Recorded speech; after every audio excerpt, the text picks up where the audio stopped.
Good morning दोस्तों, आप लोगों का स्वागत है आज के सेशन में। और मैं हूं आपके साथ सौरभ यादव। और आज के सेशन में हम लोग बात करेंगे यूजीसी नेट दिसंबर 2011 इतिहास के बारे में। और ये है सेकंड पेपर। हम लोगों ने इसके पहले 2011 का जून 2011 वाला सॉल्व किया था। आज उसी के बाद दिसंबर 2011 में जो पेपर हुआ उसको सॉल्व करेंगे। ठीक है, तो देखिएगा, एक चीज़ आप देख रहे होंगे कि क्वेश्चनों को सॉल्व करने के बाद ही हम इस बात पे पहुंच रहे हैं। हमें मतलब ये लगने लग रहा है कि हाँ, हम जो पढ़ाई कर रहे हैं उसमें और जो टीचर्स पढ़ा रहे हैं उसमें और जो प्रैक्टिस कर रहे हैं, तीनों में कितना अंतर मिल रहा है आपको।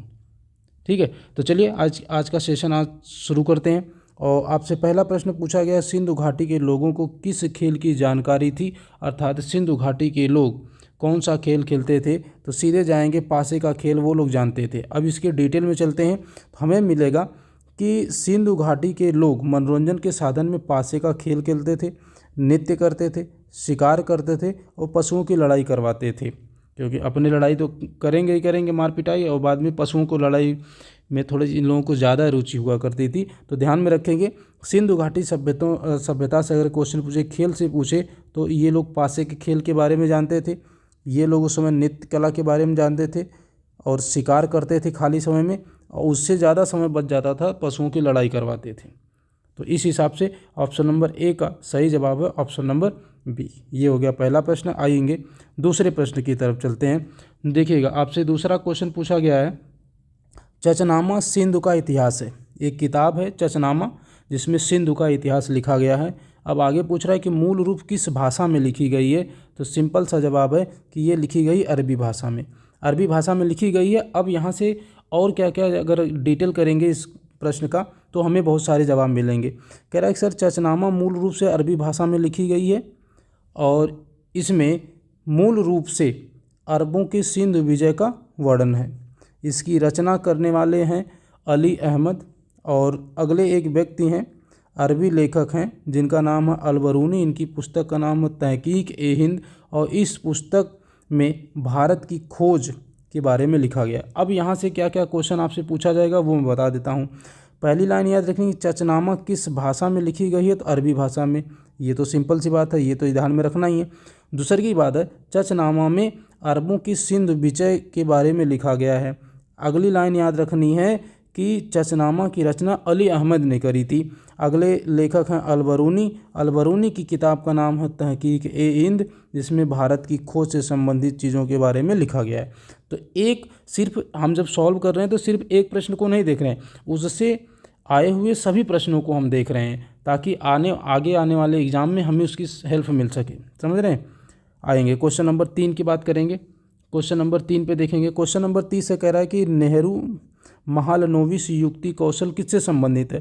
खैर, ये क्वेश्चन तो इकोनॉमिक्स का है कि महालनोबिस जो योजना थी वो कब आई थी, किससे संबंधित थी। अब इसमें पूछा है तो जवाब तो दे ही देते हैं। तो द्वितीय पंचवर्षीय योजना से ये संबंधित थी, द्वितीय पंचवर्षीय योजना से संबंधित थी। सिंपल सा जवाब है, बहुत ज़्यादा परेशान होने की जरूरत नहीं है। क्यों है? क्योंकि जब देश आज़ाद हुआ और द्वितीय पंचवर्षीय योजना जब लागू हुई, द्वितीय पंचवर्षीय योजना जब लागू हुई तो इसका कार्यकाल था 1956 से 61 तक। तो इसमें ये देखा गया था कि भाई देश अभी आज़ाद हुआ है, देश को आगे जाने के लिए हमें पंचवर्षीय योजना बनानी पड़ेगी। तो पहली पंचवर्षीय योजना कृषि के लिए बनाई गई थी, दूसरी की पंचवर्षीय योजना बनाई गई उद्योग के लिए, उद्योगों को, बड़े बड़े उद्योग स्थापित करने के लिए। और ये आइडिया देने वाले थे महालनोबिस। तो उन्हीं के मॉडल के आधार पर रख दिया गया कि द्वितीय पंचवर्षीय योजना महालनोबिस मॉडल पे आधारित थी। तो यही क्वेश्चन पूछा गया है। तो खैर, बहुत आसान सा क्वेश्चन था, कोई दिक्कत नहीं है। आगे देंगे क्वेश्चन नंबर 4। क्वेश्चन नंबर 4 है, कह रहा है कि एक कथन दिया है और कारण दिया है। अब कथन में क्या दे रखा है इन्होंने, कथन में ये कह रहे हैं कि प्रारंभिक आर्य सिंधु नदी तथा उसकी उपनदियों द्वारा प्रतिनिधित्व की जाने वाली 7 नदियों की जमीन पर आधिपत्य स्थापित करने में ये बात तो सही है। अगली लाइन में ये कह रहे हैं कि विभिन्न आर्य जनजातियों के बीच संघर्ष दृष्टिगोचर होता है, ये भी बात सही है। इसका मतलब दोनों बातें सही हैं कि जो प्रारंभिक आर्य थे वो सिंधु नदी के आसपास वाले क्षेत्र में ही रहते थे और उसके आसपास ही उनका अधिकार था। और जब कभी एक दूसरे के बीच लड़ाई होती थी कि राजा हम बनेंगे, तो इस हिसाब से अगर ऑप्शन पे आप पहुँचेंगे तो आपको मिलेगा कि ऑप्शन नंबर जो डी है, ए और दोनों सही हैं और ए आर की व्याख्या भी करता है। चलिए क्वेश्चन नंबर 5 पे आएंगे। देखेंगे क्वेश्चन नंबर 5 आपसे क्या पूछा गया। कह रहा है कि कुछ ऐतिहासिक क्रम दिया गया, उसको एक व्यवस्थित क्रम में लगाना। निम्नलिखित ऐतिहासिक क्रम को व्यवस्थित तथा नीचे दिए गए कूट से सही उत्तर लिखिए। अब देखिए, जैसे ताम्र पाषाण युग लिखा है, कांस्य युग लिखा है, लौह युग लिखा है और पाषाण युग लिखा है। ठीक है, अब ये कह रहा है कि सबसे पहले कौन सा युग आया था, उसके हिसाब से इसको व्यवस्थित करना है। तो हमें ये पता है कि सबसे पहले जो युग आया था वो पाषाण युग आया था, कि भाई पत्थर का यूज होता था। उसके बाद तांबे की खोज हुई तो ताम्र पाषाण युग आया। उसके बाद कांसे की खोज हुई और सबसे बाद में लोहे की खोज हुई। इस हिसाब से ऑप्शन नंबर सी पे जाएंगे, आपको सही जवाब मिल जाएगा ना भाई। देखा, सबसे पहले पत्थरे से कुल चीज़ काम होता रहा है, फिर उसके बाद तांबा का खोज हो गई। तो क्वेश्चन ये पूछा जाता है कि सबसे पहले कौन सी धातु खोजी गई, तो तांबा सबसे पहले खोजी जाने वाली धातु थी। उसके बाद कांस्य मिला के बनाया गया और सबसे बाद में जो धातु खोजी गई वो लोहा थी। इस हिसाब से भी लगाएंगे तब भी ये जवाब सही हो जाएगा। आएंगे क्वेश्चन नंबर 6 की बात करेंगे। क्वेश्चन नंबर 6 कह रहा है कि सर भारत आगमन के क्रम में व्यवस्थित कीजिए। कुछ यात्रियों के नाम इसने दे रखे हैं कि कौन कब आया है, उसके हिसाब से इसको आपको व्यवस्थित करना है। जैसे अब आगे देखो क्या कह रहा है कि सर एक चीज़ बताइएगा, वेन स्वांग कब आया है भारत।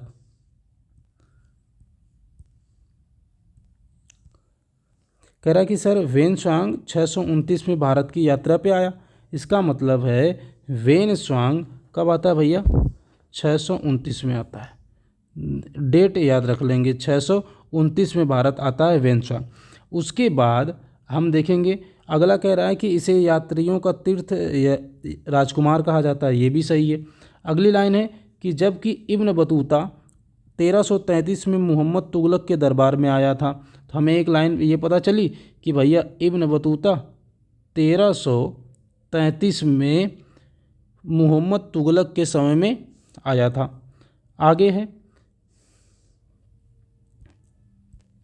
आगे कह रहे हैं कि जो बर्नियर है वो 1656 में मुग़ल दरबार में आया था। तो अब बर्नियर के आगे आप लिख देंगे, बर्नियर के आगे आप लिखेंगे 1656। मैं इतना आराम से इसलिए बता रहा हूँ ताकि चीज़ें क्लियर होती जाए, डाउट ना रह जाए। 1656 में। और सबसे लास्ट में है विलियम होजे जो 17वीं शताब्दी में आए हैं, तो ध्यान में रखेंगे। अब यहाँ से क्या क्या याद रखना है भाई आप लोगों को, देखेंगे आगे। आप एक चीज़ और आपको दिख रही होगी, कह रहा है कि जो दारा और औरंगजेब की लड़ाई क्या बना था, विलियम होजन 17वीं शताब्दी में बंगाल में आया था। अब देखो भाई यहाँ से क्या क्या याद करेंगे, वेन स्वांग याद करेंगे 629 में आया था, इब्न बतूता 1333 में आया था मोहम्मद तुगलक के दरबार में, बर्नियर 1656 में आया था मुग़ल दरबार में आया था और इसने दारा शिको और औरंगजेब की लड़ाई को देखा हुआ था। और लास्ट में ऑप्शन है विलियम होजेज जो बंगाल में आया था। तो यहाँ से 4 लाइन याद कर लीजिएगा, कहानी खत्म हो जाएगी। आगे आएंगे क्वेश्चन नंबर 7 पे। कह रहा है कि सर जी कि शासन में यात्री जो भारत आए थे उसको मिलाना है, कौन सा यात्री किसके शासनकाल में आया था। आइए इसको देख लेते हैं, क्लियर हो जाएगा। देखिए सबसे पहले कह रहा है कि इब्न बतूता जो आया था मोहम्मद बिन तुगलक के समय में आया था, जो थॉमस रो था वो जहांगीर के समय में आया था, पीटर मुड्डी आया था शाहजहां के दरबार में आया था और बर्नियर आया था वो औरंगजेब के दरबार में आया था।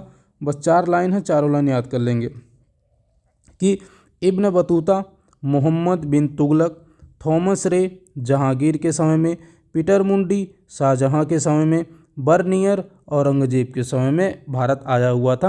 हो सकता है कि इसमें कुछ थोड़ा बहुत बदलाव करके अगले एग्जाम में पूछा जाए यहाँ से, लेकिन ये अच्छा है। आगे देखेंगे क्वेश्चन नंबर 8 आपसे पूछा जा रहा है। कह रहा है कि क्वेश्चन नंबर 8 क्या कि एक सूची फर्स्ट दी है, एक सूची सेकंड है, दोनों को मिलान करना है। अब मिलान किस हिसाब से करने से, अहिरुद्दीन दिया है, जलालुद्दीन दिया है, नूरुद्दीन दिया, आलमगीर, और इधर अकबर, बाबर, औरंगजेब और जहांगीर दिया है। तो आइए मिला लेते हैं, ये भी क्लियर हो जाएगा इसी बहाने। नाम है इनके और क्या है। अगर आप मध्यकालीन इतिहास अच्छे से पढ़ें तो एक भी यहाँ से गलत होने का कोई मतलब ही नहीं है। जैसे जहीरुद्दीन बाबर का नाम था, जलालुद्दीन मोहम्मद अकबर अकबर का नाम था, आगे है नूरुद्दीन जहांगीर का नाम था, और लास्ट में बढ़ता है आलमगीर औरंगजेब का नाम था। तो आपको एक चीज़ समझ में आ गई है कि भैया हो भैया, अगर पढ़ते समय इनके पूरा नाम भी याद रखना है कि जहीरुद्दीन किसका नाम था, बाबर का, जलालुद्दीन किसका नाम था, अकबर का, नूरुद्दीन किसका नाम था, जहांगीर का, आलमगीर किसका नाम था, औरंगजेब का। तो ये चीज़ें चारों चीज़ें याद रखेंगे, इस हिसाब से जाएंगे। इस हिसाब से अगर आप जाएंगे तो आपको ऑप्शन नंबर बी सही हो जाएगा। आपको ऑप्शन नंबर बी क्या हो जाएगा मुन्ना, आपका ऑप्शन नंबर बी सही हो जाएगा।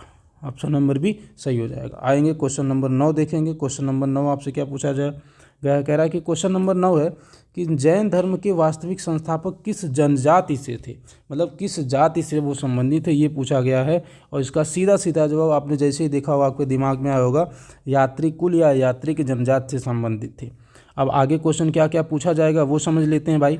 देखो, कह रहा है कि जैन धर्म के वास्तविक संस्थापक यात्रिक जनजाति से थे और जिनका नाम था स्वामी महावीर स्वामी, और जिनका जन्म हुआ था, जन्म 1540 ईस्वी कहाँ हुआ था, कुंडग्राम वैशाली में हुआ था। और इनकी माता का नाम त्रिशला था या विदेह दत्ता के नाम से जानते थे, जो है लिच्छवी राजा चेटक की बहन थी। और महावीर स्वामी जैन धर्म के 24वें और अंतिम तीर्थकर हुए। इसके बाद कोई अन्य तीर्थकर नहीं हुआ। तो हमें क्या क्या इस लाइन में हमें क्या याद रखना है कि जैन धर्म के जो वास्तविक संस्थापक थे उनका नाम था महावीर स्वामी, जिनका जन्म हुआ था 540 ईसा पूर्व में।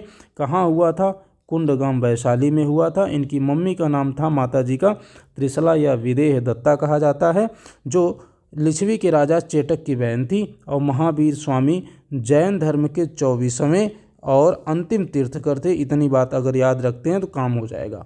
और जिस जनजात में ये पैदा हुए थे उसका नाम था यात्रिक कुल या यात्रिक जनजाति।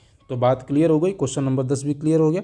आएंगे क्वेश्चन नंबर 10 पे बात करेंगे भाई। क्लियर नहीं हुआ अभी तो 9th था, ठीक है। कह रहा है कि क्वेश्चन नंबर 10, निम्नलिखित अशोककालीन शिलालेख ब्राह्मी लिपि का प्रयोग नहीं किया गया, मतलब कौन सा अशोक का शिलालेख है जिसमें ब्राह्मी लिपि का प्रयोग नहीं किया गया है। तो आपको सिंपल सा ये पहले से जवाब ही पता होगा क्योंकि बहुत आसान है, वो है शहबाजगढ़ी। अब शहबाजगढ़ी अगर क्लियर होगा ठीक है, नहीं तो देखिए समझेंगे। कह रहा है कि अशोक के शिलालेखों में ब्राह्मी, खरोष्टी, ग्रीक और अरमाइक लिपि का प्रयोग हुआ, मतलब कई लिपियों का प्रयोग अशोक ने अपने शिलालेखों में करवाया है, जिसमें से वो कह रहा है कि ग्रीक और अरमाइक लिपि का जो अभिलेख है वो अफगानिस्तान से मिला है, जबकि खरोष्टी लिपि का अभिलेख शहबाजगढ़ी और मानसेहरा से मिला हुआ है।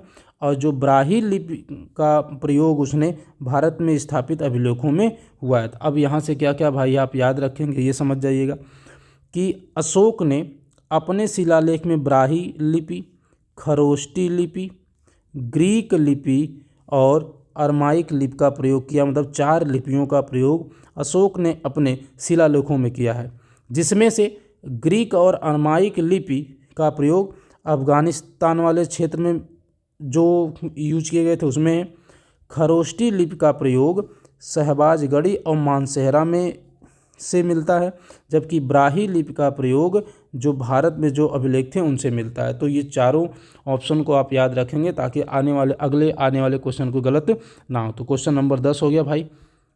अब आएंगे क्वेश्चन नंबर 11। क्वेश्चन नंबर 11 देखेंगे। क्वेश्चन नंबर 11 कि एक कथन उसने दे रखा है, एक कथन दे रखा है और कारक दे रखा है। तो कथन में क्या कह रहा है, कह रहा है कि भारत रोम व्यापार संबंध में 3री और 4थी शताब्दी ईसा पश्चात में कमी आई और उस समय ब्राह्मणत्व के बढ़ते हुए प्रभुत्व के कारण समुद्र यात्रा पर प्रतिबंध बना दिया गया था। ये दोनों बात सही है कि नहीं सही, बस इतनी बात बतानी है भाई। ये दोनों बात सही है और इसकी व्याख्या भी होती है। क्या होता है मैं आपको समझा रहा हूँ। जब भारत और रोम का पहले, समझिएगा, जब भारत और रोम का पहले व्यापार होता था तब एक समय ऐसा आया कि जो ब्राह्मण लोग थे, जब इनका वर्चस्व बढ़ा तो इन्होंने एक नियम बनाया कि जो भी व्यक्ति समुद्र को पार करेगा उसका जो धर्म है वो भ्रष्ट हो जाएगा। अर्थात भ्रष्ट होने का मतलब उसका धर्म ही खत्म हो जाएगा, वो विधर्मी हो जाएगा। तो इसका मतलब एक साफ साफ कहा गया कि लोग अब यात्रा नहीं करेंगे, मतलब समुद्र को पार करके किसी प्रकार की कोई यात्रा नहीं करेगा। जो यात्रा करेगा उसका धर्म भ्रष्ट हो जाएगा। ये बात हो गई, जिसके कारण ये हुआ कि जिस समय जो व्यापार हो रहा था वो व्यापार कम हो गया। कि भाई जाहिर सी बात है, अब अकेले पंडित जी व्यापार थोड़ी करेंगे, और भी जातियां हैं जो व्यापार करेंगी। तो जब उस पर प्रतिबंध इस तरीके का लगा दिया गया, मानसिक प्रतिबंध लगा दिया गया कि अगर आप समुद्री यात्रा तय पार करते हैं या समुद्री यात्रा करते हैं अपने देश को छोड़ के, तो आपका धर्म भ्रष्ट हो जाएगा। लोगों ने व्यापार करना बंद कर दिया। तो भारत और रोम के बीच जो व्यापार हो रहा था उसमें क्या आ गई मुन्ना, कमी आ गई। उसमें क्या आ गई बाबू, उसमें कमी आ गई। भारत रोम के व्यापार में कमी आ गई क्योंकि उस पर प्रतिबंध लगा दिया गया था मानसिक रूप से। चलिए आइए क्वेश्चन नंबर 12 की बात करेंगे। क्वेश्चन नंबर 12 कह रहा है कि ये भी कथन है और कारण है। कथन क्या है? कथन है कि भारत की पूर्वी परिसीमा पर हिमालय स्थित है और इसकी दक्षिणी, पूर्वी और पश्चिमी परिसीमा मुक्त सागर से घिरी है। देखेंगे भाई, आपको लग रहा है ये बात तो सही है। इस प्रकार दुनिया के अन्य भागों से ये कट गया। ये बात सही है? नहीं, ये बात तो गलत है। इसका मतलब हम एक लाइन में कहेंगे कि जो हमारा कथन है वो तो सही है, लेकिन जो कारण है वो गलत है। भारत की उत्तरी सीमा पे हिमालय है, ये बात तो सही है, और तथा इसकी दक्षिणी, पूर्वी, पश्चिमी परिसीमा मुक्त सागर से घिरी है। मतलब हम ये कहें कि देखो, ये अगर भारत है तो इधर भी सागर है, इधर भी सागर है, नीचे भी सागर है, और यहाँ पे हिमालय है, यहाँ पे हिमालय है। तो हमें ये पता चल रहा ना कि हिमालय कहाँ पे है, वो सही है। लेकिन यह दुनिया से अन्य भागों से कट गया। नहीं भाई, ऐसा नहीं है। जहाँ जिस हिसाब से स्थिति उस हिसाब से सब कुछ सही है, कोई दिक्कत नहीं। इस हिसाब से हमारा जो सही जवाब होगा वो क्या हो जाएगा, ए सही हो जाएगा, आर गलत हो जाएगा। ठीक है, आगे आएंगे क्वेश्चन नंबर 13 की बात करेंगे। क्वेश्चन नंबर 13 क्या पूछा गया है? कह रहा है सर, ऐतिहासिक क्रम को व्यवस्थित करना है। कुछ घटनाएं हुई हैं उसको क्रम में, मतलब कब क्या घटनाएं हुई हैं उसको एक क्रम में उसको व्यवस्थित करना है। जैसे पहली घटना हुई है ग्रीक, शक, रोम प्रतिहार। मतलब ये पूछ रहा है कि इन लोगों ने कब कब शासन किया था, वो जानने की कोशिश आपसे कर रहा है। ठीक है, जैसे कह रहा है कि जो रोम है, रोम से भारत का संपर्क बेहद प्राचीन काल से ही रहा है। संभवतः दक्षिण भारत में महापाषाण काल से ही और मरणोत्तर काल में ही क्रमशः ग्रीक, यूनानी भारत आए। इसके बाद शक भारत में आगमन हुआ जो पश्चिमी भारत में बसे थे। इस हिसाब से अगर जाएंगे तो ऑप्शन नंबर बी आपका सही हो जाएगा। अब किस तरीके सही होगा भाई, मिला लीजिए तो और ज़्यादा कहानी क्लियर हो जाएगी। मिलाएंगे तो आपको यही मिल जाएगा। रुकिए, यही मिला लेते हैं। तो सबसे पहले ऐतिहासिक क्रम के हिसाब से देखेंगे तो सबसे पहले कौन आए थे? रोम, तो इसको 1 नंबर रख दो। उसके बाद कौन आया था? उसके बाद ग्रीक आए थे, तो इसको 2 नंबर पे रख देते हैं भाई। उसके बाद कौन आया था? उसके बाद शक आए थे, तो इसको 3 नंबर पे रख देते हैं। और सबसे लास्ट में आए थे प्रतिहार, तो इसको 4 नंबर पे रख देते हैं। इस हिसाब से ऑप्शन नंबर बी हमारा क्या हो जाएगा, सही हो जाएगा। तो क्वेश्चन नंबर 13 भी क्लियर हो गया। अब क्वेश्चन नंबर 13 के बाद बात करेंगे क्वेश्चन नंबर 14 की।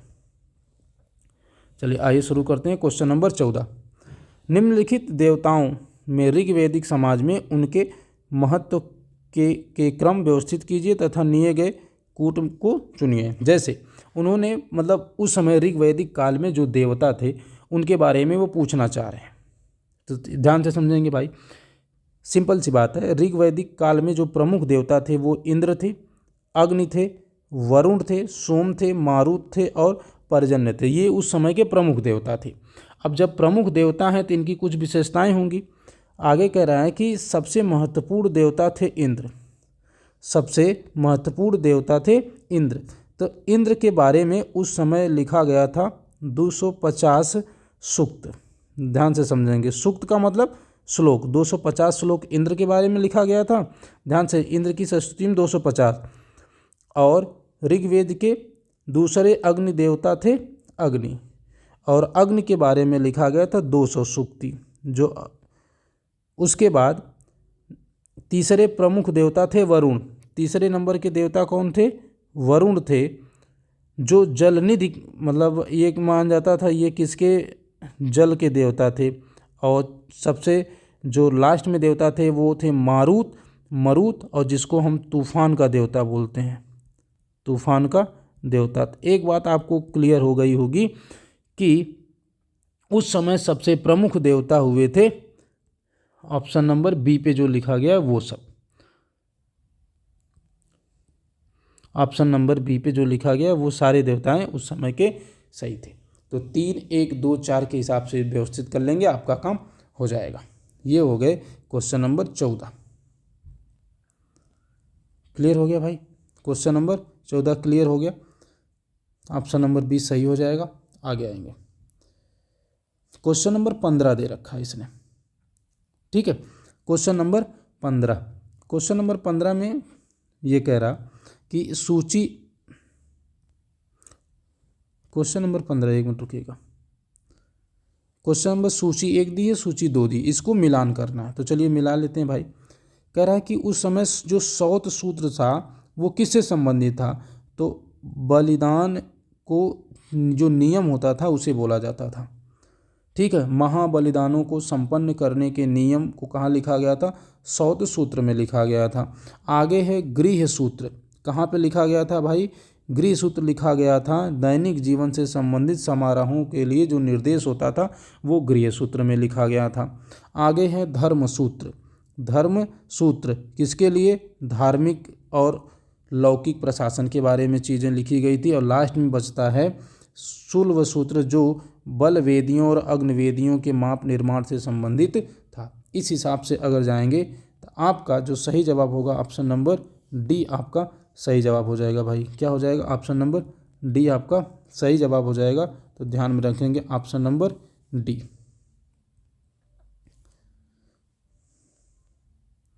तो इस हिसाब से क्या हो जाएगा भाई? ऑप्शन नंबर डी आपका सही जवाब हो जाएगा। क्लियर हो गया भाई? अब देखिए आगे लिखा हुआ है तो मिला लीजिए, एक बार वापस से पढ़ लीजिए, क्या दिक्कत है। कह रहा है कि जो सौत सूत्र है वो किससे संबंधित है भाई? महाबलिदानों से संपन्न करने के नियम। और अगला है ग्राह्य सूत्र किससे है? दैनिक जीवन से संबंधित समारोह। और धर्म सूत्र किससे संबंधित है? धार्मिक और लौकिक विधियों से संबंधित है। शुल्व सूत्र किससे संबंधित है? बलवेदियों, इनके नाप और कैसे इसको बनाया जाएगा उससे संबंधित है। तो ये हो गया क्वेश्चन नंबर 15। आएंगे क्वेश्चन नंबर 16 की बात करेंगे। क्वेश्चन नंबर 16 है, कह रहा है कि मोहम्मद बिन तुगलक और सम्राट अकबर निम्नलिखित में किस नदी का पानी पीते थे? एकदम शुद्ध और शाकाहारी भाषा में जवाब आपका होना चाहिए। गंगा नदी से ये लोग पानी पीते थे। बड़े समझदार थे वैसे, सही बताएं।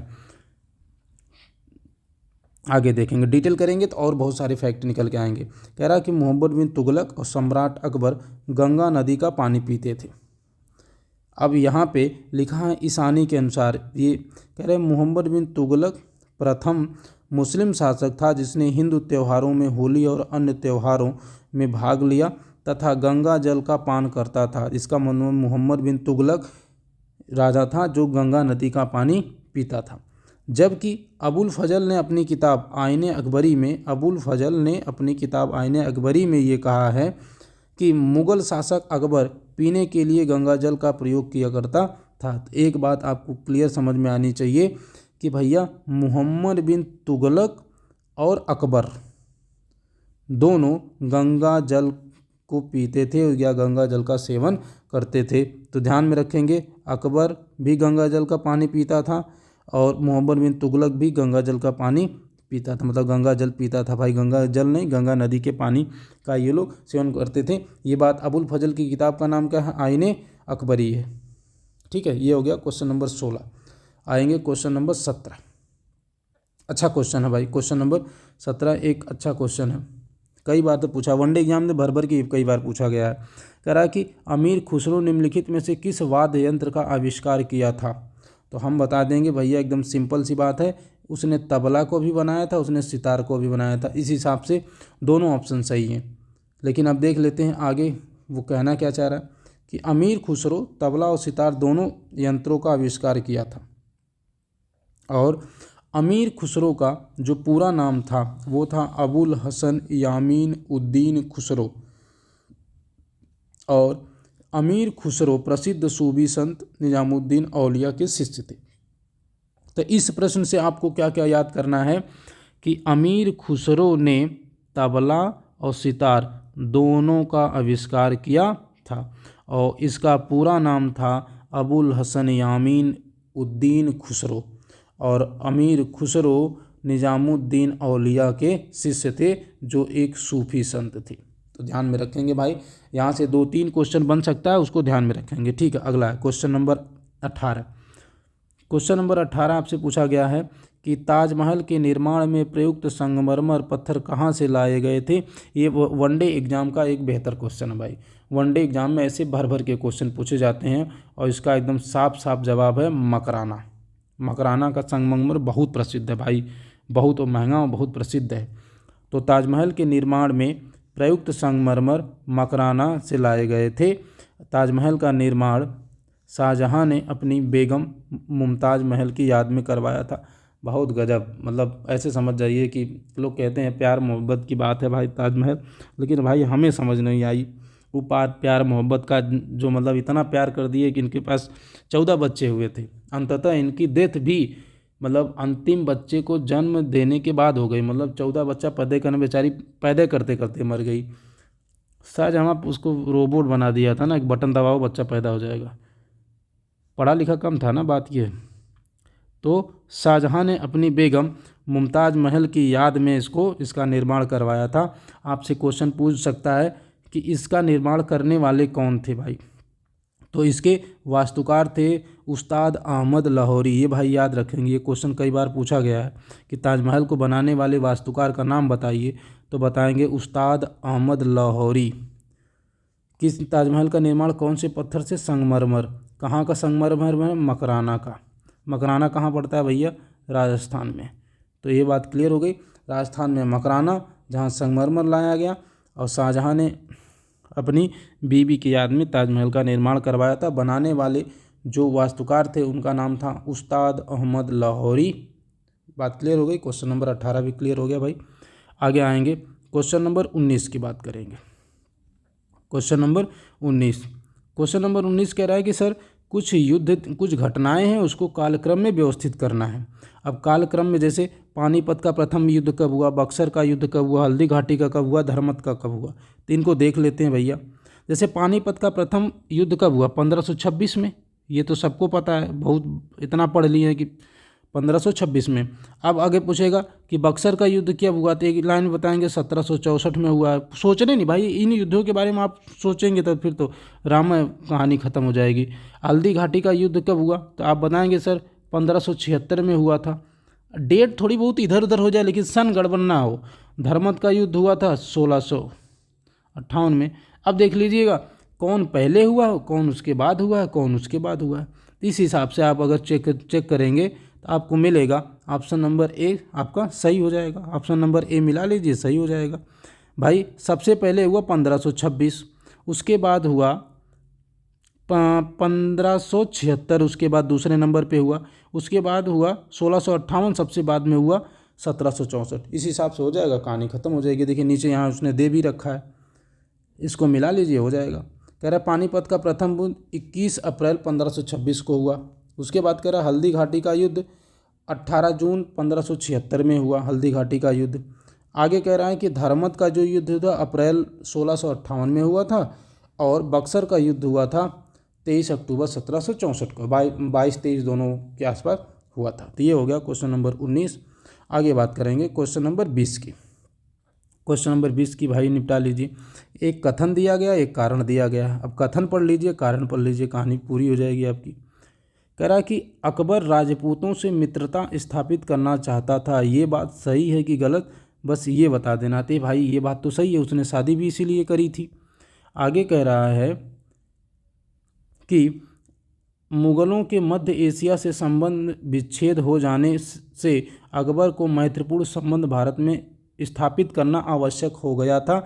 ये भी बात सही है कि जब मुग़ल मध्य एशिया को छोड़े तो उनकी ये मजबूरी बन गई कि अगर भारत में वो अच्छा संबंध स्थापित नहीं करेंगे तो उनका जो साम्राज्य होगा उसका विस्तार नहीं हो पाएगा। बात समझ में आई।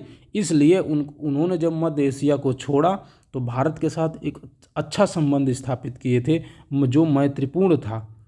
समझ रहे हैं आप। तो इस हिसाब से आप अगर ऑप्शन पे जाएंगे तो आपको मिलेगा ऑप्शन नंबर ए, और ए उसकी सही व्याख्या भी करता है। तो ऑप्शन नंबर ए क्या हो जाएगा, इसका सही हो जाएगा। ये हो गया क्वेश्चन नंबर 20। आगे आएंगे क्वेश्चन नंबर 21 की बात करेंगे भाई। आगे बात करेंगे क्वेश्चन नंबर 21 की। क्वेश्चन नंबर 21 क्या कह रहा है, यहाँ पर भी एक कथन दिया गया है, यहाँ पर भी एक कथन दिया गया, एक कारण दिया गया। कथन पढ़ लेते हैं।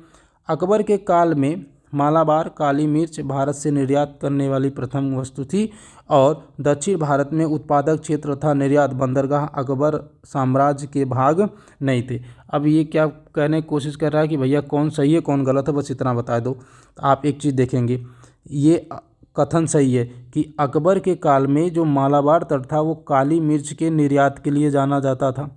मतलब अकबर के काल में जो मालाबार तट है वहाँ से काली मिर्च को बेचा जाता था, दूसरे देशों के लिए व्यापार किया जाता था। जबकि जो दक्षिण भारत का क्षेत्र उत्पादक क्षेत्र है वो वहाँ के बंदरगाह अकबर के साम्राज्य में नहीं आते थे। भाई दक्षिण भारत में जो केरल मालाबार तट है उस पर अकबर का कभी अधिकार रहा ही नहीं। जब अधिकार नहीं था तो उसके क्षेत्र में नहीं आते थे, तो उसके बंदरगाह पे कोई अधिकार नहीं था। इस हिसाब से जाएंगे तो आपको ऑप्शन नंबर बी दिखेगा कि ए और दोनों सही हैं परंतु उसकी व्याख्या नहीं है। तो आपको हो जाएगा ऑप्शन नंबर बी आपका सही जवाब हो जाएगा। ठीक है भाई। आएंगे क्वेश्चन नंबर 22 की बात करेंगे। क्वेश्चन नंबर 22 कह रहा है कि सर जो कुछ निम्नलिखित भक्ति संतों को सही कालानुक्रम में व्यवस्थित कीजिए। कौन से संत कब आए थे उसको व्यवस्थित कर लेना है भाई। चलिए करते हैं। जैसे कह रहा है कि रामानुजन का समय जो था वो 1017 से लेकर 1137 तक है। ठीक है। उसके बाद नंबर आता है जो नामदेव थे महाराष्ट्र के संत थे वो 13वीं शताब्दी का उनका समय है। उसके बाद जो अगले हैं चैतन्य हैं उनका समय शुरू होता है 1486 और बंगाल की नदियाँ में हुआ था। और सबसे लास्ट में जो तुकाराम है वो 1598 के 1650 तक शिवाजी के समकालीन थे। तो आपको एक बात पता चल गई कब कौन है, इस हिसाब से देखेंगे। इस हिसाब से मिला लीजिए भाई। जैसे रामानुजन के सामने लिख लीजिए, क्लियर हो जाएगा कब से कब तक कहानी है। तो इनकी कहानी शुरू होती है भैया 1017 से लेके 1037 तक रामानुजन की कहानी है। उसके बाद जो नामदेव हैं उनकी कहानी शुरू होती है 1270 के बाद से। ध्यान से समझेंगे भाई। ठीक है। उसके बाद चैतन्य हैं इनकी कहानी शुरू होती है 1486 से, मतलब जन्म हुआ उसके बाद से। और लास्ट में तुकाराम इनकी कहानी 1598 से लेकर 1650 तक होती है। इस हिसाब से अगर ऑप्शन को मैच आप कराएंगे आपको मिलेगा ऑप्शन नंबर सी आपका सही जवाब हो जाएगा। ऑप्शन नंबर सी क्या हो जाएगा, सही जवाब हो जाएगा भाई। तो क्लियर हो गया, ये भी क्लियर हो गया। अब आ जाएंगे क्वेश्चन नंबर 20 पे। आपसे क्वेश्चन नंबर 20 में पूछा गया है कि आधुनिक मुद्रा परिषद की स्थापना इलाहाबाद में किस वर्ष हुई थी। सिंपल सा क्वेश्चन और एक लाइन में इसका आप जवाब देंगे 1910 में इसकी स्थापना हुई थी। अब आएंगे इसको डिटेल कर लेंगे तो कुछ चीज़ें आपको थोड़ी सी मिलेंगी जो आपको याद कर लेनी चाहिए मेरे हिसाब से। जैसे कह रहे हैं कि भारतीय मुद्रा परिषद की स्थापना होती है 28 दिसंबर 1910 इलाहाबाद में। और इसके बाद इलाहाबाद गंगा इन नदियों के किनारे स्थित है। 1910 में ही इलाहाबाद में विलियम बेल्डरवन की अध्यक्षता में कांग्रेस का 26वां अधिवेशन हुआ था।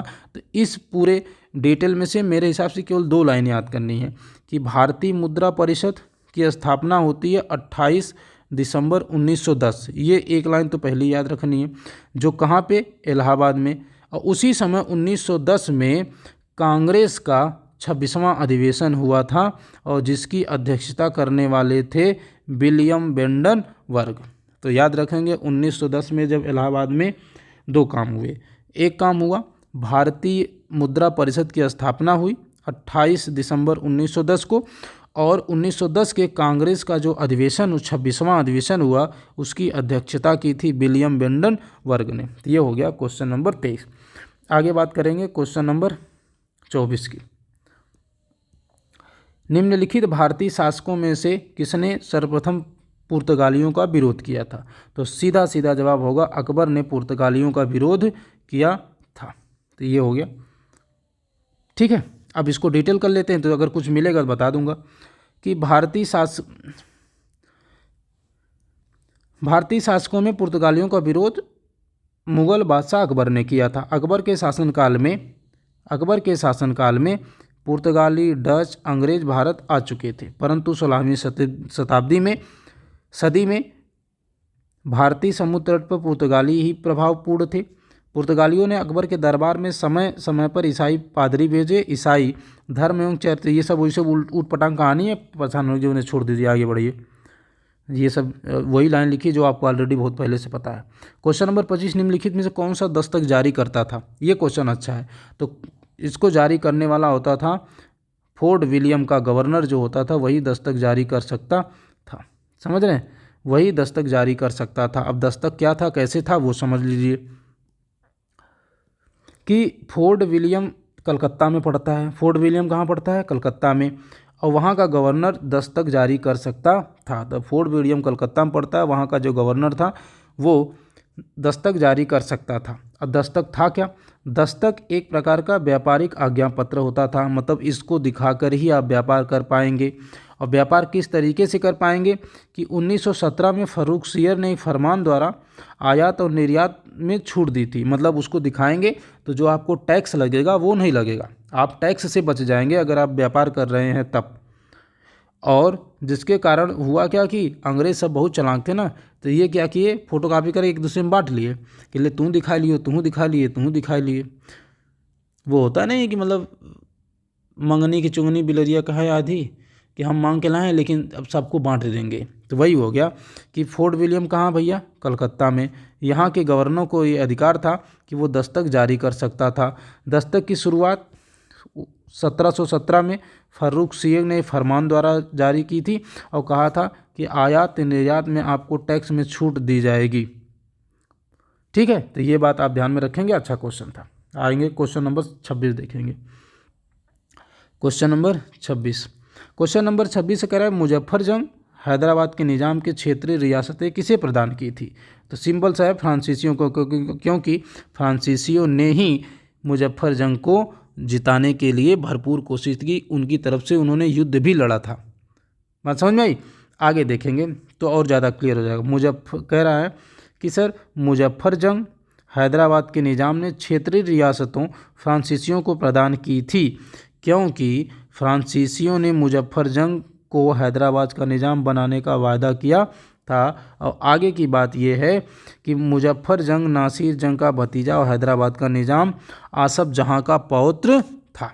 तो भाई इतनी बात क्लियर हो गई आपकी। बस इतना याद रखना है कि मुजफ्फर जंग और हैदराबाद के निज़ाम के क्षेत्रीय रियासतें किसे प्रदान की थी? तो फ्रांसीसियों को प्रदान की थी, क्योंकि फ्रांसीसियों ने वादा किया था कि हम तुम्हें वहाँ का नवाब बना देंगे। क्वेश्चन नंबर 26 हो गया। क्वेश्चन नंबर 27 पे आएंगे। क्वेश्चन नंबर 27 भाई का पूछा गया है, मिलाइए। तो कह रहा है कि कारण है और कथन है। कथन में क्या है? पुर्तगालियों ने एशियाई समुद्रों में हिंसात्मक गतिविधियों की पहल की, पहला है। दूसरा है पुर्तगालियों का मकसद एशियाई व्यापार के प्रमुख समुद्री मार्गों पर नियंत्रण था। दोनों में कौन सी बात सही है? इस हिसाब से आप देखेंगे दोनों सही है और दोनों व्याख्या भी कर रहे हैं। तो इस हिसाब से क्या हो जाएगा? ऑप्शन नंबर सी आपका क्या हो जाएगा? सही हो जाएगा। आएंगे क्वेश्चन नंबर 28 की बात करेंगे भाई। क्वेश्चन नंबर 28 कह रहा कि कथन है कारण है। कथन क्या है कि भारतीय राष्ट्रवाद के विकास में पाश्चात्य शिक्षा महत्वपूर्ण भूमिका थी। एकदम बात सही है, मतलब पहली बात वाली क्या है, ये सही है। आगे कह रहा है कि पाश्चात्य शिक्षा इसके विकास के लिए सहायक एक समालोचनात्मक वातावरण का सृजन किया था। ये भी बात मुन्ना एकदम लाइन टू लाइन ये भी बात सही है। इस हिसाब से अगर आप ऑप्शन चूज करेंगे तो आपको मिलेगा ऑप्शन नंबर डी, जो एकदम से सही है।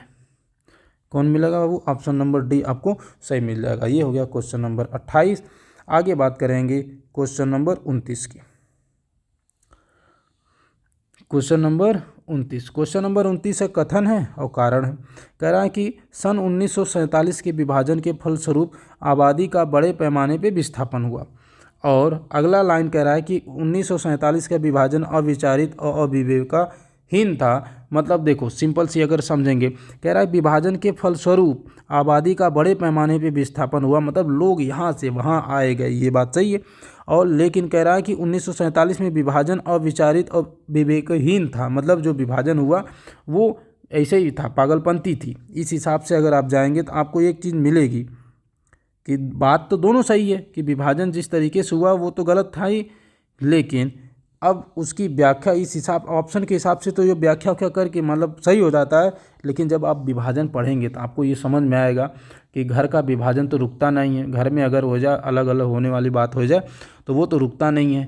और भारत का विभाजन रोकना इतना आसान था नहीं। आरोप लगाना, किसी के ऊपर कुछ भी आरोप लगा दो यार, मुंह खोल के भक्कते बोलना है, कुछ भी बोल दीजिए। और सिंपल सी बात है, कुछ भी बोल देंगे, कोई कर ही क्या लेगा आपका।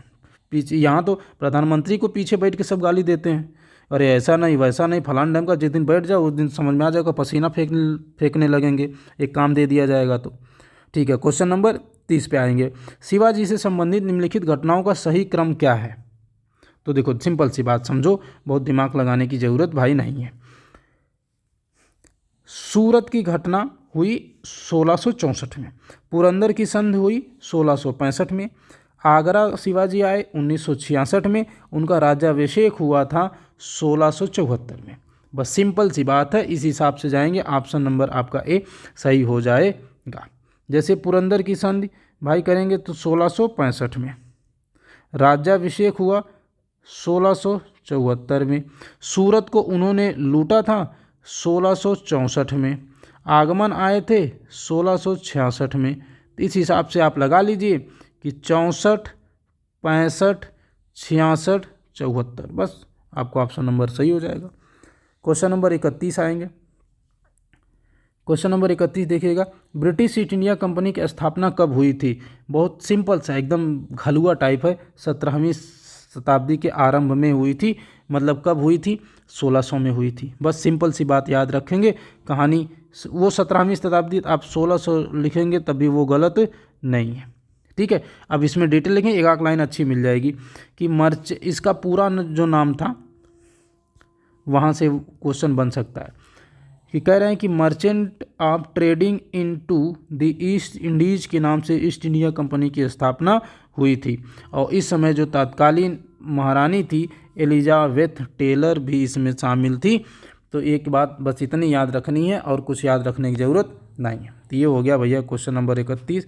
आएंगे बात करेंगे भाई क्वेश्चन नंबर 32। यहाँ पर वही सेम है कि सर इनको कालक्रम के हिसाब से व्यवस्थित कर लीजिए। तो कालक्रम में व्यवस्थित क्या करना है, उसने दिया कि लॉर्ड मेयो कब आए थे?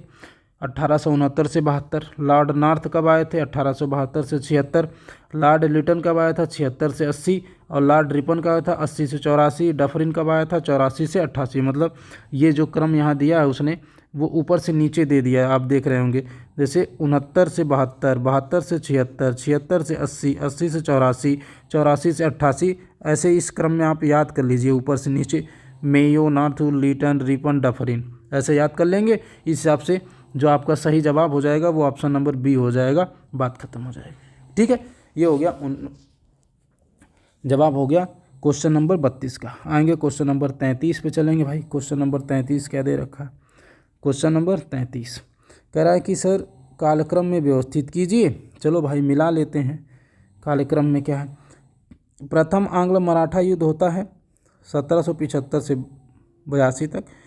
प्रथम वर्मा युद्ध होता है 1824 से 26 तक। और प्रथम आंग्ल अफगानी युद्ध होता है 1839 से 42 तक। प्रथम आंग्ल सिख युद्ध होता है 1845 से 46। इस हिसाब से जाएंगे तो ऑप्शन नंबर डी आपको क्या मिल जाएगा? सही मिल जाएगा।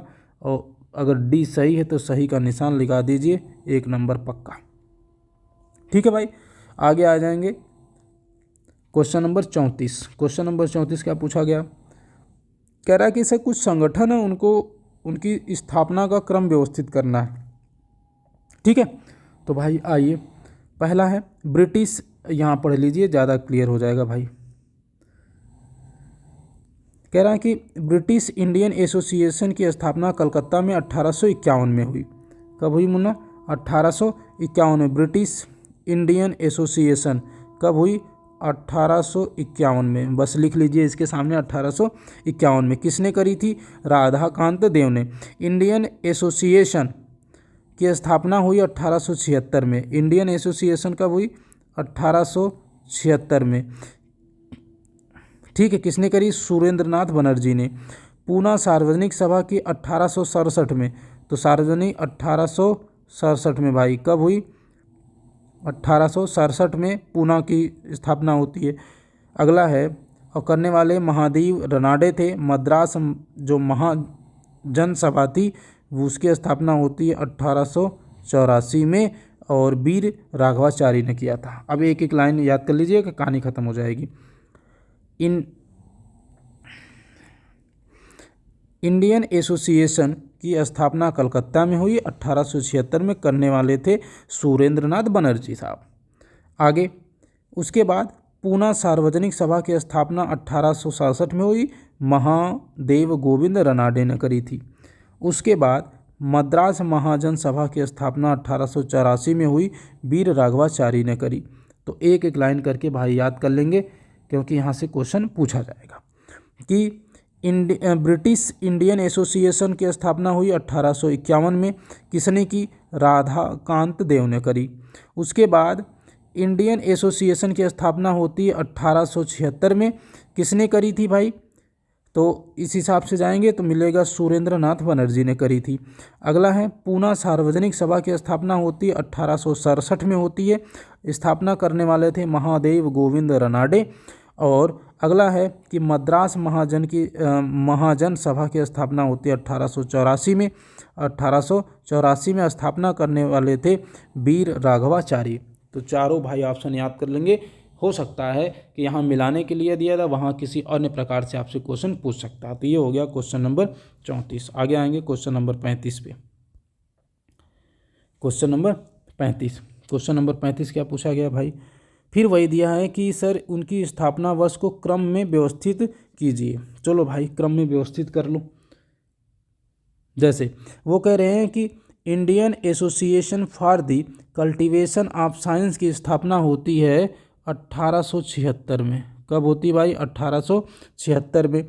Society of the acquisition of general knowledge की स्थापना होती है 1838 में। कब होती भाई? 1838 में। बिहार साइंटिफिक सोसाइटी की स्थापना होती है 1872 में। कब होती है? 1872 में। अलीगढ़ साइंटिफिक की स्थापना होती है 1864 में। अब इसको क्रम में लगा लीजिए, जैसे इच्छा करे वैसे लगा लीजिए, आपका ऑप्शन बन जाएगा ऑप्शन नंबर बी। कौन सा सही हो जाएगा भाई? ऑप्शन नंबर बी आपका सही हो जाएगा। ठीक है, नीचे मिला लेंगे तो मिल जाएगा। जैसे उसने कहा है कि society for acquisition 38, Aligarh 64, Bihar 1872, Indian association for cultivation of science 1876। ये हो गया क्वेश्चन नंबर 35।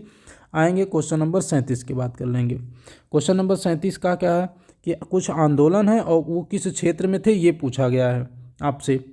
जैसे प्रति सरकार, इसको मिला लीजिए यहाँ से तो थोड़ा जल्दी हो जाएगा, बस और कुछ नहीं। जैसे आगे कह रहा है कि प्रति सरकार आंदोलन कहाँ हुआ? महाराष्ट्र में। चासी मूलिया राज आंदोलन कहाँ हुआ? उड़ीसा में हुआ। और उलगुलान आंदोलन कहाँ हुआ? बिहार में हुआ। और ताम्रलिप्त जाति सरकार की स्थापना कहाँ हुई? बंगाल में। इस हिसाब से जाएंगे। ऑप्शन नंबर बी आपका क्या हो जाएगा मुन्ना? सही ऑप्शन हो जाएगा। तो ऑप्शन नंबर बी आपका सही ऑप्शन हो जाएगा। प्रतिहार सरकार महाराष्ट्र में, चाली मूलिया राज उड़ीसा में, उलगुलान बिहार में, और ताम्रलिप्त जाति सरकार बंगाल में। ठीक है, तो क्वेश्चन नंबर 37 पे आ जाओ। क्वेश्चन नंबर 37 वो कह रहा है कि सर कुछ नेता हैं और उन्होंने कुछ संगठन की स्थापना करी थी, तो उसको मिला लेते हैं। भाई मिला लीजिए। कह रहा है कि सर जो CR दास थे उन्होंने स्वराज पार्टी की स्थापना करी थी 1923 में। ठीक है, सही बात है। SN बनर्जी ने इंडियन एसोसिएशन 1876 की स्थापना करी थी। Indian association for the cultivation of science की स्थापना 1876 में SN बनर्जी ने करी थी। और आगे हैं AK फजलुल हक, कृषि प्रजा पार्टी 1929 की स्थापना करी थी।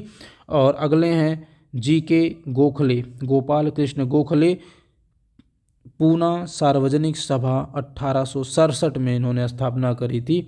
इस हिसाब से जाएंगे तो आपका ऑप्शन नंबर डी सही हो जाएगा भाई, मिला लीजिए, आपका काम चंगा हो जाएगा। हैं CR दास, स्वराज पार्टी से मिला दो भैया इनको, किससे? CR दास, स्वराज पार्टी कब? 1923 में, बात सही हो गई। SN बनर्जी, इंडियन एसोसिएशन, इसकी इंडियन एसोसिएशन 1876, कब? 1876। AK फजूल हक ने बनाया था, कृषक प्रजा पार्टी की स्थापना करी थी 1929 में। और एक और बच जाता है GK गोखले, पूना सार्वजनिक सभा 1867। भाई क्लियर हो गया? अब तो क्लियर हो ही गया होगा भाई। आ जाएंगे क्वेश्चन नंबर 38। क्वेश्चन नंबर 38 क्या कह रहा है कि नवपाषाण युग के लोग का निवास स्थल था क्वार्टरजाइट शैल में, प्राकृतिक शैल में, ग्रेनाइट शैल में, ईंट से। तो ये भाई रहते थे क्वार्टरजाइट शैल में रहते थे। सबसे पुरानी जो शैल थी वो क्वार्टरजाइट थी, बस बात ये समझिएगा और कुछ नहीं। आ जाओ, इससे ज़्यादा जानने की जरूरत नहीं है, उसमें ज़रूरतें नहीं है तो क्या उटपटांग चीज़ें दे रखी। आएंगे भाई क्वेश्चन नंबर 39 है, कथन कारण। कह रहा है कि अनऔद्योगिकरण स्थान और तथा समय दोनों में ही एक समान नहीं था, दोनों में अंतर था। ये कहने की कोशिश कर रहा, बात तो सही है कि दोनों में अंतर था। दोनों हर काल में देखिए लगभग अंतर होता है, ऐसा नहीं कि हर समय बराबर होगा, नहीं, अंतर होगा उसमें। और कारण है कि हस्तशिल्प उत्पाद एक विशेष पैटर्न से समरूपता नहीं रखते हैं, दोनों बात सही है, लेकिन दोनों एक दूसरे की व्याख्या नहीं करते हैं। इस प्रकार से हो जाएगा ऑप्शन नंबर बी आपका सही जवाब हो जाएगा भाई। बाकी आप दिमाग लगा लीजिए, लगा सकते हैं तो, ज़रूरत तो ऐसे नहीं है, लेकिन आपके दिमाग में है तो आप लगाइए, क्या दिक्कत है, दिमाग है तो लगाने के लिए तो लगाइए, क्या दिक्कत है। आगे देखेंगे क्वेश्चन नंबर 40 है कि कुछ लेखक हैं उनके द्वारा कुछ किताबें लिखी गई हैं, उसको मिला लीजिए, काम हो जाएगा। बड़ी अच्छी अच्छी किताबें हैं, जैसे कौटिल्य की किताब है अर्थशास्त्र, बड़ी फेमस है। अब इकोनॉमिक्स किताब नहीं है, प्रशासन किताब है। भद्रबाहु ने लिखा था कल्पसूत्र, उसके बाद कात्यायन ने लिखा था स्मृति, और पतंजलि ने लिखा था महाभाष्य। तो मिला लीजिए, हो जाएगा। इस हिसाब से ऑप्शन नंबर ए आपका क्या हो जाएगा, सही हो जाएगा। साहित्य पढ़ते हैं तो वहाँ मिल जाता है, एकदम सिंपल सिंपल सा है, कोई दिक्कत थोड़ी है भाई। चलो इसको मिला लेते हैं, चलो भाई इसको भी मिला लो। यहाँ पे दिया गया है सूची 1 दी है, सूची 2, दोनों को मिलाना है। चलो मिलाते हैं भाई। जैसे गीत गोविंदम को लिखने वाले थे जयदेव, कौन लिख रहा था? जयदेव। गीत गोविंद को किससे मिला दो भैया? जयदेव से मिला दो। अगला है कि परशिष्ट परमन को लिखने वाले थे हेमचंद्र, तो इसको मिला लो हेमचंद्र से, परशिष्ट परमन को। अगला है कथा सारित सागर को लिखने वाले थे सोमदेव, इसको मिला लो भैया। और एक और बच जाता है, वो है विक्रमांग देवचरित लिखने वाले थे बिल्हड़। इस प्रकार से आप मिलाएंगे तो आपको एकदम सही सही जवाब मिलेगा, option number B. Option number B आपको क्या मिल जाएगा, सही मिल जाएगा।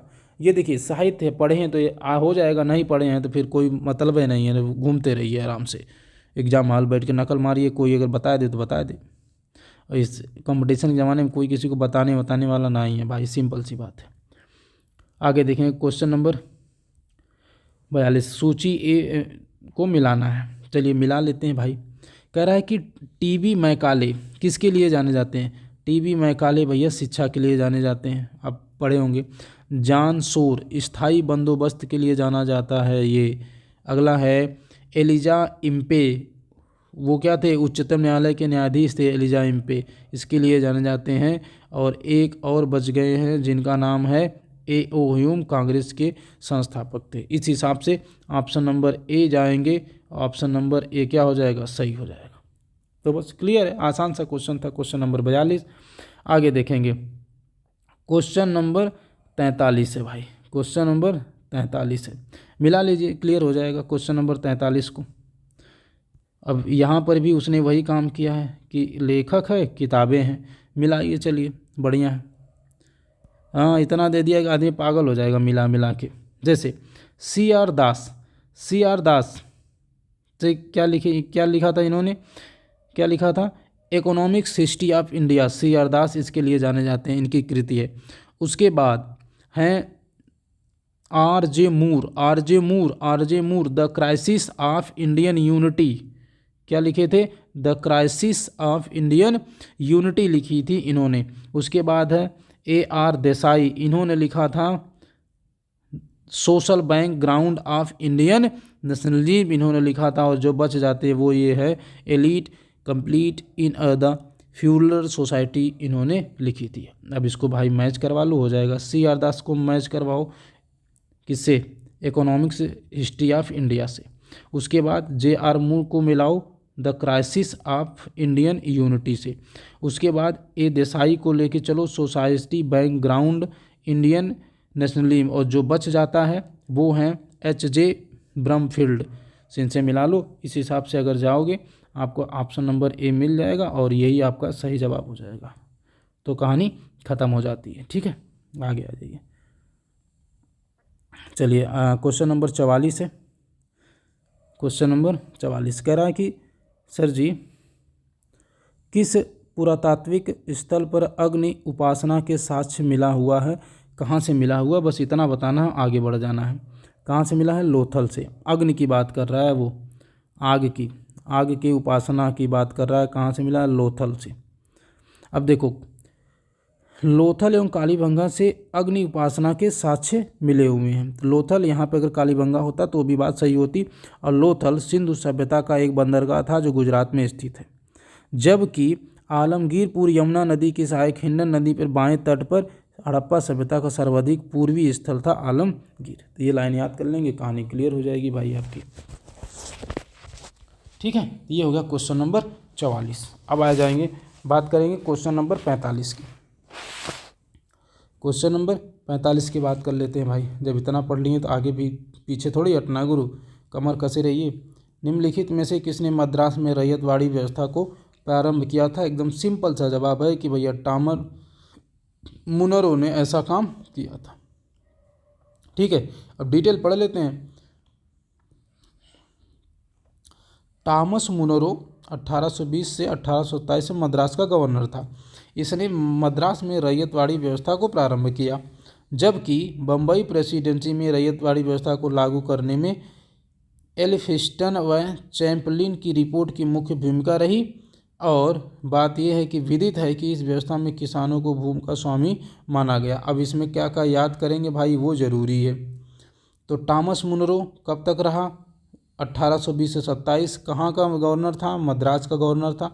कौन सी व्यवस्था शुरू की? रैयतवाड़ी। तो टॉमस मुनरो ने 1820 से 1827 में मद्रास में रैयतवाड़ी व्यवस्था शुरू की थी। और रैयतवाड़ी व्यवस्था जो शुरू की गई थी वो किसकी रिपोर्ट पे? एल्फिंस्टन और चैपलिन की रिपोर्ट पे। और इस व्यवस्था में किसानों को भूमि का मालिक माना जाता था, भूमि का स्वामी माना जाता था। अगले आएंगे, अगला क्वेश्चन है क्वेश्चन नंबर 46 है। क्या पूछा गया भाई? कह रहा है कि मीन कैंप के लेखक कौन है? अगर याद है तो ठीक है, एडोल्फ हिटलर। बाप, बहुत खतरनाक आदमी भाई, इसका इतिहास पढ़ेंगे तो आपकी हालत ख़राब हो जाएगी। मीन कैंप के लेखक कौन था? Adolf Hitler. Mean camp. ठीक है, चलिए इतनी कहानियां हैं, बस इतना पढ़ लीजिए। अच्छा, बाकी अब गद्यांश पढ़ के इन प्रश्नों का जवाब देना है। तो अब गद्यांश आप पढ़ लीजिएगा और इतने प्रश्नों को मैं आपको दिखा दे रहा हूँ। ये सारे प्रश्नों को आप सॉल्व कर लीजिएगा अपने हिसाब से। ठीक है, तो ठीक है, क्लास यही ख़त्म होती है। क्लास कैसी लगी? मेहनत तो लग जाती है, पूरे 1 घंटा लग जाता है इसको कवर करने में, लेकिन फिर भी मज़ा आता है गुरु। एक नई नई जानकारियाँ मिलती हैं, अपनी भी थोड़ी सी चीज़ें बढ़ जाती हैं, आप लोगों का भी फ़ायदा हो जाता है। तो बस हंसते रहिए, मुस्कुराते रहिए, पढ़ते रहिए। सबको मिलेंगे आगे अगले वाले सेशन में। जय हिंद, थैंक यू।